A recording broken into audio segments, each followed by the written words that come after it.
Y este varón era cojo de nacimiento, nació con sus tobillos torcidos, no podía valerse por sí mismo, no podía caminar solo en la vida porque estaba imposibilitado.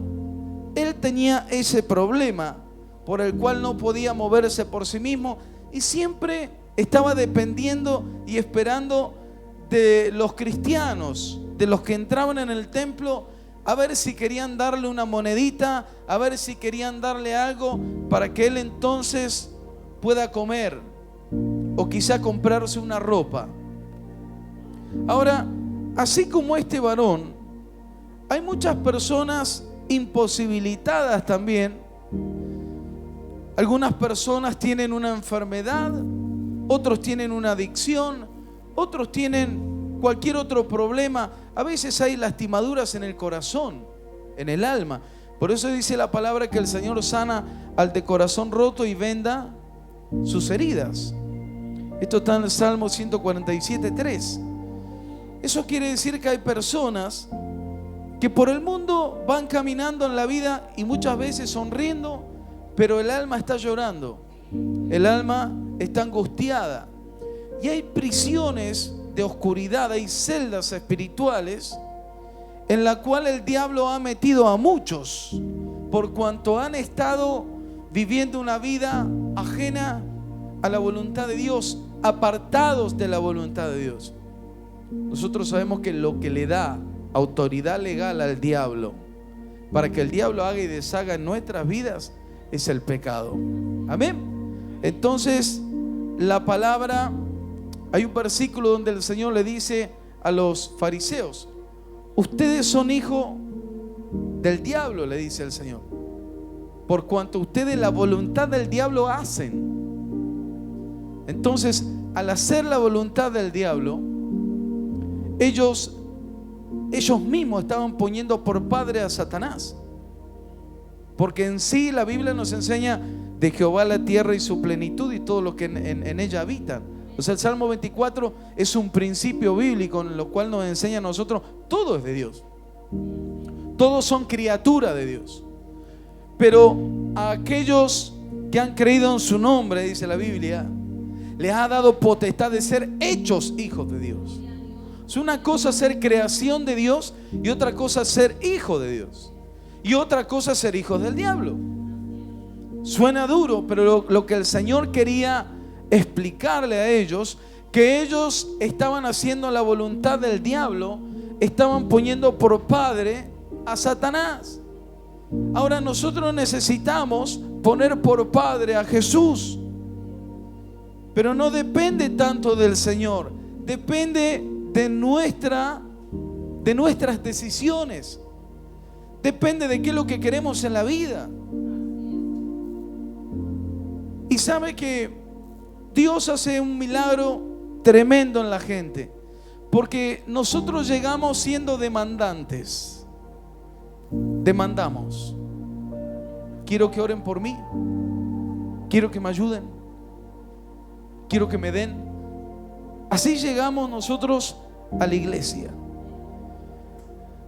Necesito palabra de aliento, necesito que me hagan una oración, necesito que me ayuden para poder comer, necesito, si no tienen un calzado porque no puedo comprarlo. Y lo que Dios hace es transformarnos y que nosotros después le digamos a la gente: ¿te puedo dar una palabra de parte de Dios? ¿Puedo hacer una oración por vos? ¿Puedo regalarte algo? Porque dice: te bendeciré y serás de bendición. Entonces Dios lo que hace es cambiar, como decía David, mi lamento en danza, en alegría. Es que el Señor transforma nuestra vida de tal manera que nosotros llegamos pidiendo, llegamos suplicando, llegamos imposibilitados, sin poder caminar por sí mismo, como este hombre cojo de nacimiento que estaba esperando recibir algo. Pero así como este hombre, nosotros también muchas veces esperamos recibir algo de hombre alguno. Y yo no sé cuántos cristianos habrían entrado al templo de la Hermosa, cuánta gente habría entrado ¿Y a cuánto le había pedido? ¿Y cuántos cristianos le habrían dado? Hasta que se encontró con dos secos. Diría el Petroca, con dos viejos resecos se encontró. Pero sabe, el problema no es no tener plata. Porque muchas veces uno se identifica con estos dos varones. Yo cuando estoy medio tecleando con la plata que estoy ahí, me acuerdo.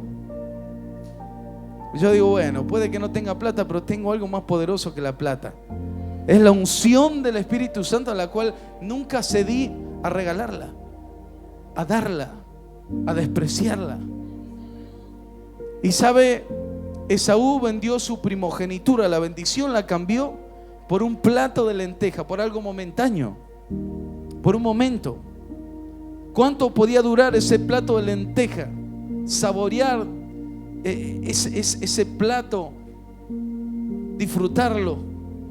Y sabe que muchas veces nosotros también podemos llegar a perder en un momento lo que Dios un día nos dio.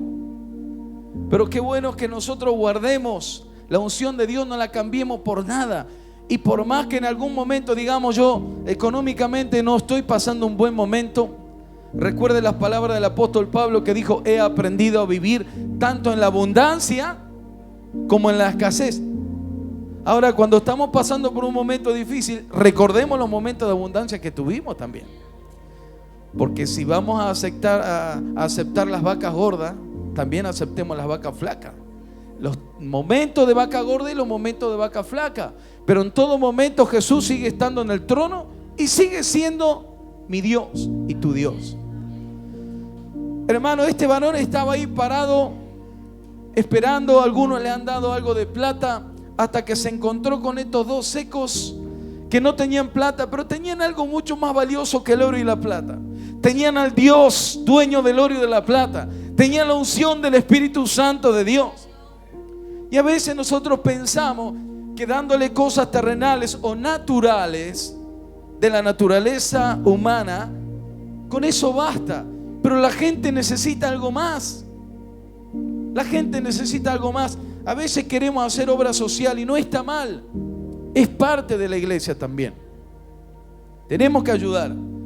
Pero no podemos reemplazar nosotros lo espiritual por asistencia social.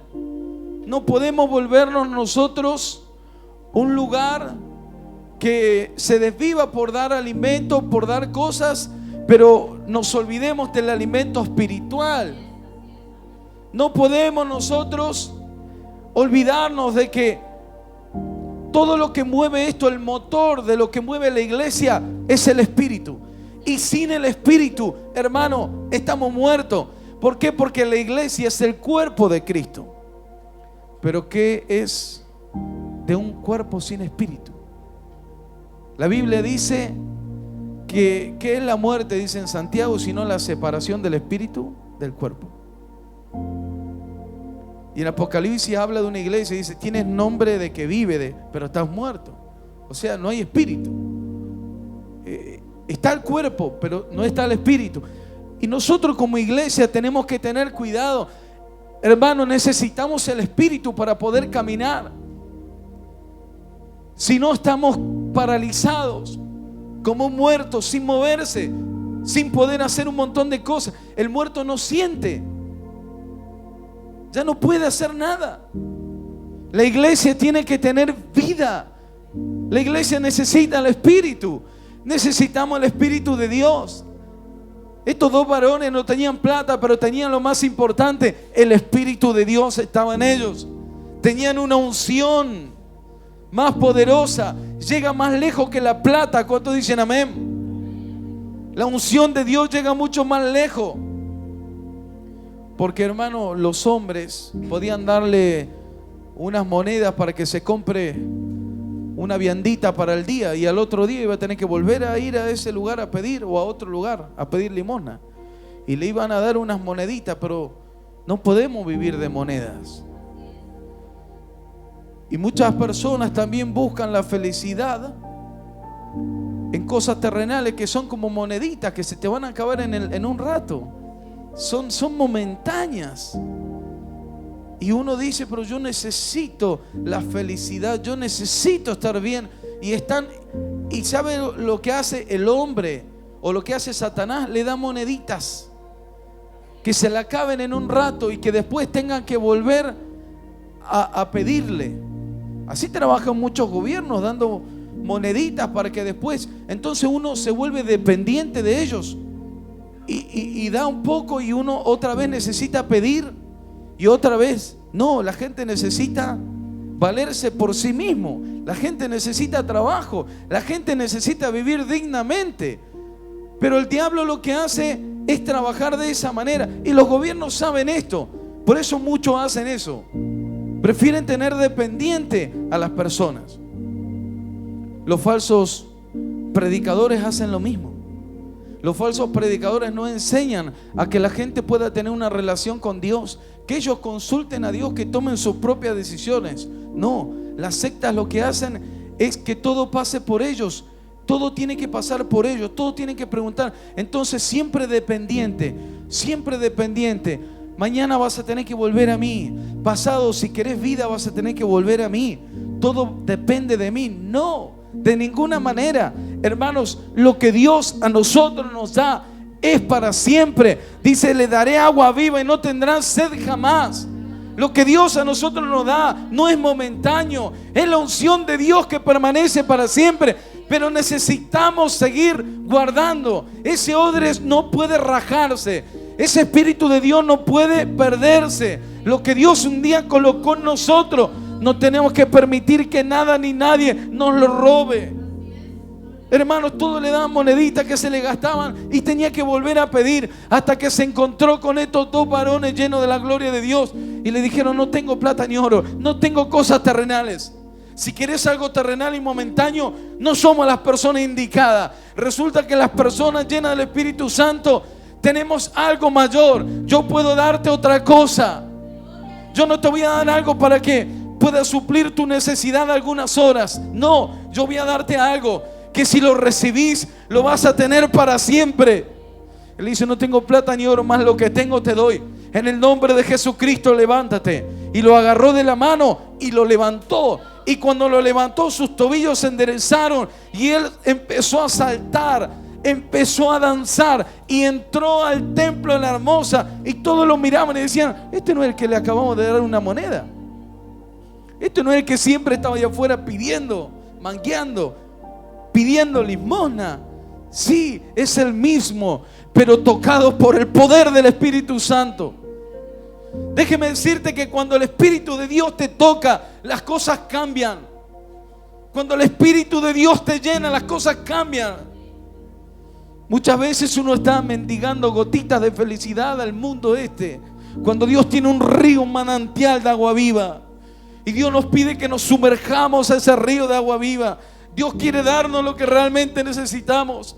Y que te valgas por sí sola, que te valgas por sí solo, que aprendas a caminar por sí solo, que no tengas que ser llevado por alguien, que no tengas que ser sentado en un lugar por alguien, sino que vos decidas dónde ir, que vos puedas ir. Y como dice la palabra, te bendeciré, y a donde quieras que vayas te acompañaré. Yo te bendeciré a donde quieras que vayas. Bendito sea el nombre del Señor. A no ser que el Señor en un llamamiento específico diga: yo te necesito acá. De otra manera, hermanos, si pedimos a Dios, Él nos acompañará. Su bendición estará en nosotros. Y donde quiera que vayamos, vamos a ser bendecidos. Bendito sea el nombre del Señor. Porque no se trata del lugar, se trata de quién va conmigo. Y algo que tenía muy claro Moisés, y le dijo: Señor, lo único que te pido es que si tu presencia no ha de ir conmigo, no me saques de este lugar. Yo no quiero moverme. Pero si tu presencia va conmigo, yo quiero ir. Yo iré donde sea. Pero prométeme que tú irás conmigo. Él quería asegurarse que la presencia de Dios iba a ir con él. Él tenía bien en claro que el éxito no está en el lugar, sino que está en la unción que está en nosotros. Es en el Espíritu Santo que está en nosotros. Es en el que nos acompaña.